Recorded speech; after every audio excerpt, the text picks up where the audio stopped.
మేం మాట్లాడినాం, జాగృతి నుండి మాట్లాడినాం, ఆంధ్ర వారికి లేఖ రాసినాం, కేంద్రానికి లేఖ రాసినాం. మరి మీరేం చేస్తున్నారయ్యా? రాముడి గుడి ఇక్కడ భద్రాచలం రాముడు కాదా? ఆయన గుడి మునిగిపోయినా మీరు మాట్లాడరా?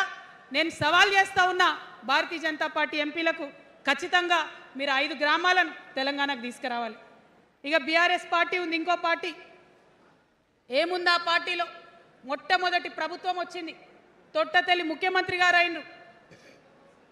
మంచి సాలు తీయాల్సి ఉండే, అది సామాజిక న్యాయానికి కావచ్చు, ఒక ప్రణాళిక కావచ్చు. 3 ముఖ్యమైన అంశాలతో తెలంగాణ తెచ్చుకున్నాం: నీళ్లు, నిధులు, నియామకాలు. ఏం చేసింది బీఆర్ఎస్ పార్టీ? నీళ్ల కోసం 10 సంవత్సరాలలో 1,89,000 కోట్ల రూపాయలు ఖర్చు పెట్టింది. 1,89,000 కోట్ల రూపాయలు ఖర్చు పెట్టి ఎన్ని ఎకరాలకు నీళ్ళు ఇచ్చిందంటే 14 లక్షల ఎకరాలకు నీళ్ళు ఇచ్చింది. అందులో 2 పెద్ద ప్రాజెక్టులు, ఒకటి పాలమూరు, ఇంకోటి కాళేశ్వరం. ఆ రెండిటికి కలిపి 1,21,000 రూపాయలు ఖర్చు పెట్టింది. ఎన్నిటికి నీళ్ళు ఇచ్చిరాయా? ఎన్ని ఎకరాలకంటే 1,00,000 ఎకరాలకు నీళ్ళు ఇచ్చిరు. ఈ మాట బాధతో చెప్తున్నా. నేను కూడా బీఆర్ఎస్ అప్పుడున్న టీఆర్ఎస్కి నేను కూడా నా రక్తాన్ని, నా చెమటని, నా సమయాన్ని కుటుంబంతో, పిల్లలతో గడపాల్సిన టైంలో టీఆర్ఎస్ పార్టీ బలోపేతానికి పనిచేసిన వ్యక్తినే నేను కూడా.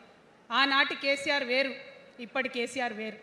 ఆనాటి కేసీఆర్కి తెలంగాణలో చేనేత కార్మికులు చచ్చిపోతుంటే భిక్షాటన చేసిన కేసీఆర్ ఆనాటి కేసీఆర్. ఇయాలటి కేసీఆర్ మారిన మనిషి, మనిషి, మన మనిషి కాదు. ఏమైంది ఇయాలటి కేసీఆర్కి? హైడ్రాల ఇల్లు కూలిపోతుంటే అరుస్తున్నారు, అన్నా ఎక్కడున్నావు రా. వచ్చిండ్రా? రాలే. వెలుగుమట్ల ఇల్లు కూలితే వచ్చిండ్రా? రైతులకు వర్ష బీభత్సమయ్యి మొత్తం పొలాలు మునిగిపోతే వచ్చిండ్రా? చేవెళ్ళ దగ్గర బస్ యాక్సిడెంట్ అయితే వచ్చిండ్రా? ఎక్కడ చిన్న కష్టం వచ్చినా ప్రజలకు ఆ సారు రారు, ఆ సారు రారు. ఎందుకంటే ఆయన మారిన మనిషి, మనిషి, గుంటనెక్కల తోడేళ్ల చేతిలో ఖైదీ అయినటువంటి మనిషి, మన మనిషి కాదు. బాధతో, దుఃఖంతో, ఆవేదనతో చెప్తున్న మాట, సంతోషంతో చెప్తలేని ఈ మాట నేను. అట్లాంటి కేసీఆర్ ఎట్లా ఉండే ఒకప్పుడు? అదే ఆర్డీఎస్ అంతా పాదయాత్ర చేసి నా తెలంగాణకు నీళ్లు కావాలని అడిగినారు. ఇవాళ మరి 10 ఏళ్ళ అధికారం ఉంటే పాలమూరు రంగారెడ్డి ప్రాజెక్టు కోసం 10 ఏళ్లలో ముందుకు పోతలేదంటే, ఎవరన్నా తెలంగాణ పట్ల ప్రేమ ఉంటే, పాలమూరు పట్ల ప్రేమ ఉంటే, కృష్ణా నీళ్లు వాడుకోవాలంటే మన కేసీఆర్ అయ్యుంటే ఆ పాలమూరు రంగారెడ్డి ప్రాజెక్ట్ కాడ కూర్చేసుకొని అది కట్టిస్తుండే. ఏం చేసినారు మారిన కేసీఆర్ గారు? పంజాబ్కి పోయినరు, గుజరాత్కి పోయినరు, బీహార్కి పోయినరు. మేము మొత్తం రాష్ట్రంలో పీక్ కట్టలు కట్టాం, నేషనల్ పార్టీ పెడతామని పోయినరు తప్పితే తెలంగాణ ప్రజలను పట్టించుకోలేదు. పట్టించుకుని ఉంటే, కేంద్రంతో గొడవ పెట్టుకోకుండా ఉంటే ఇవాళ పాలమూరు రంగారెడ్డి పారకపోతుండేనా? నేను అడుగుతా ఉన్నా స్ట్రేట్గా. ఇన్ని రోజులు నేను ఎన్ని మాటలు మాట్లాడినా బీఆర్ఎస్ పార్టీ నాయకులు ఒక్కరు కూడా బయటకు వస్తలేరు, సమాధానం చెప్తలేరు. దీనికి మీరు సమాధానం చెప్పకపోతే ప్రజలే మిమ్మల్ని బయటకు లాగి సమాధానం చెప్పేటట్టు చేస్తారని కూడా ఈ సందర్భంగా నేను తెలియజేస్తా ఉన్నా. ఒకటే మాట అడుగుతున్నా, మన కేసీఆర్ అయి ఉంటే ఆనాడు తెలంగాణ బిడ్డలు కష్టపడితే బయటకు వచ్చి నా బిడ్డలకు ఇబ్బంది అవుతుందని కొట్లాడిన వ్యక్తి, సింగరేణి గనిలో ఒక కార్మికుడు చనిపోతే అక్కడి దాకా పోయి చూసి వచ్చినటువంటి వ్యక్తి. మరి తెలంగాణ వచ్చినాక ఏమైందా ప్రేమ? అధికారం ముందు మమకారం తగ్గిపోయిందా? ఏం జరిగిందని నేను అడుగుతా ఉన్నా. ఎందుకు ఈ మాట చెప్తా ఉన్నా అంటే, ప్రేమ నాకు కూడా ఉంది. నాకు తండ్రి కావచ్చు, అది వేరే విషయం. కానీ ఒక రాజకీయ నాయకుడిగా వారు ఈ మధ్య రాజకీయ పరిణితి కోల్పోయి మాట్లాడుతూ ఉన్నారు. కేటీఆర్ గారు మాట్లాడిందంటే ఓకే అనుకోవచ్చు, ఆయనకు పెద్దగా తెలియదు పాపం. కానీ కేసీఆర్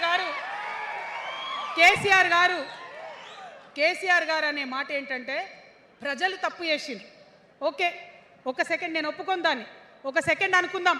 ప్రజలు తప్పు చేస్తే నేను ఒక తల్లిగా అడుగుతున్నా. నేను నా కొడుకో మాట చెప్తా, వాడు వినలేదనుకో, కింద పడ్డాడు అనుకో, ఇడిచిపెడతానా? దగ్గర తీసుకొని మంది అనా? ఓకే, ప్రజలు తప్పు చేసిర్రు అనుకోండి, మీకు అధికారం ఇవ్వలేదు అనుకోండి, ఒక కర్కోటకుడి పాలన నడుస్తుంది అలా తెలంగాణలో. ఇబ్బంది పడుతున్నారు ప్రజలు. గోసపడుతున్నారు, ఏడుస్తున్నారు. ఇండ్లు అన్నీ ఉండి ఇండ్లు గూలగొడుతుంటే, అర్ధరాత్రి ఇంటి మీదకి వచ్చి ఇండ్లు గూలగొడుతుంటే ఆదుకోవాల్సిన అమ్మలాంటి మన పాత కేసీఆర్ ఏడి? ఎక్కడున్నాడు? ఎక్కడున్నాడు? ఇది మనం అడగాల్సింది. అందుకోసమే నేను ఈ నిర్ణయం తీసుకున్నది. నన్ను పార్టీలోంచి బయటకేస్తే నేను వెంటనే పార్టీ పెట్టలే. ఆనాడు కూడా చెప్పిన, నేను ఆలోచన చేస్తున్నా, మారతారేమో మారతారేమో మారతారేమో అని చూసిన, పదే పదే పదే వేచి చూసిన. ఇవాళ నన్ను పార్టీలోకి వెళ్ళి సస్పెండ్ చేసి 10 నెలలైంది. నాకు నిజంగా మంచిగానే అయింది. ఎందుకు తెలుసా?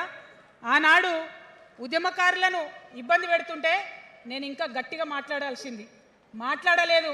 ఆనాడు మీకు జరిగింది, ఇవాళ నాకు జరిగింది. కొత్త ఏం లేదు. కేసీఆర్ కోసం, టీఆర్ఎస్ పార్టీ కోసం, ఆనాడు తెలంగాణ ఉద్యమం కోసం ఇండ్లు అమ్ముకొని, భూములు అమ్ముకొని, ప్రతి ఊర్లో టీఆర్ఎస్ కండువా వేసుకొని పోరాటం చేసినటువంటి కార్యకర్తలు ఎక్కడున్నారు ఇవాళ? ఒక్క గుళ్ళ మెంబర్ ఇయర్ రాలేదా? ఒక్క గుడి చైర్మన్ ఇయర్ రాలేదా? తెలంగాణను వ్యతిరేకించి ఉద్యమాన్ని తొక్కిపట్టి మన మీద లాఠీలు పెట్టి కొట్టినటువంటి వాళ్ళకి తీసుకొచ్చి ఎమ్మెల్యే సీట్లు ఇచ్చి వాళ్ళ అనుచరులు వచ్చి మిడతల దండలాగా మన కార్యకర్తల మీద పడితే తల్లి కోడి కాపాడుకున్నట్టు పిల్లల్ని కాపాడుకోవాల్సిన మన కేసీఆర్ ఏడబోయింది. వచ్చిందా ఎవరికన్నా పదవులు? ప్రతి సంవత్సరం రాష్ట్రం మొత్తంలో పోస్టులు నింపితే 6,000 పైచీలకు నామినేటెడ్ పోస్టులు వస్తాయి తెలుసా? అంటే 10 ఏళ్లలో 2 ఏళ్లకోసారి నామినేటెడ్ పోస్టులు వేసినా ఒక 30,000 మందికి దాదాపుగా ఏదో ఒక గౌరవం. ఏం కావాలి మనకు ఉద్యమకారులకు చెప్పండి? ఏం కావాలి? కండువా వేసుకొని పిచ్చోళ్ళ లెక్క తిరిగినందుకు, మన ఇంటోళ్ళని ఇడిచిపెట్టి తిరిగినందుకు